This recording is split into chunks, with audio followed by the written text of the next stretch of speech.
Associating with Jesus is a dangerous decision. However, Jesus was upfront with his disciples and told them that following him would not be a safe decision, saying that anyone willing to follow him must deny themselves and take up their cross. Andrew was a fisherman in the rural town of Capernaum. He was just your average guy working the family business. He wasn't especially religious, and yet Jesus invited Andrew to follow him. After Christ's death and resurrection, Andrew spread the gospel throughout Russia and Greece, where he was later crucified. Andrew hung upon the cross for 3 days, suffering unimaginable pain, but continuing to tell the people around him about the love of Jesus Christ.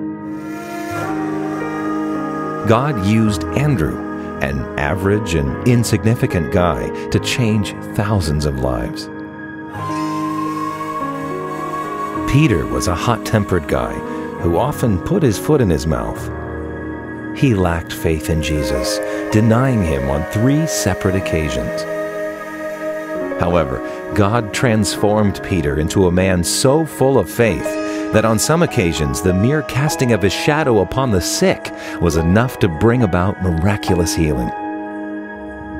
Peter fearlessly proclaimed the gospel to everyone, Jew and Gentile.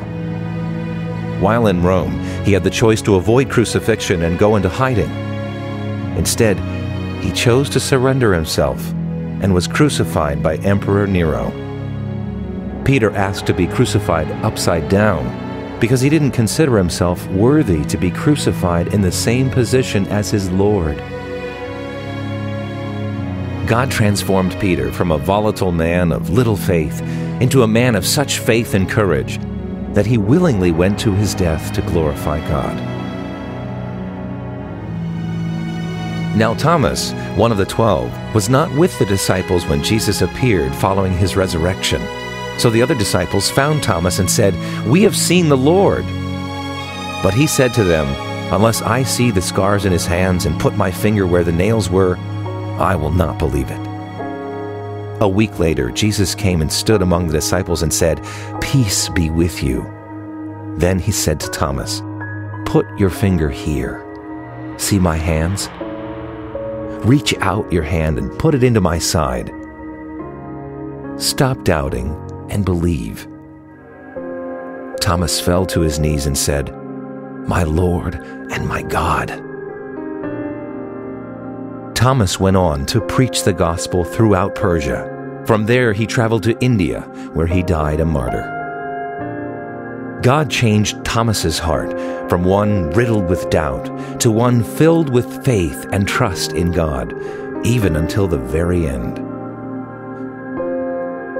Like Thomas, all of those who were most intimately associated with Jesus became martyrs and remained, by God's grace, faithful until their cruel deaths.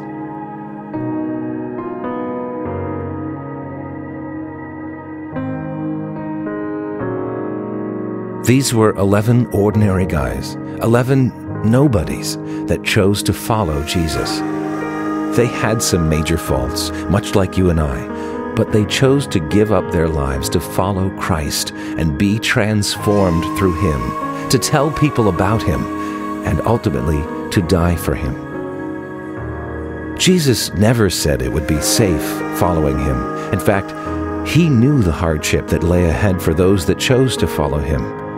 And so he asked them to count the cost. For his disciples, it cost them everything, including their lives. Have you ever really thought about what it might cost you to follow such a dangerous God?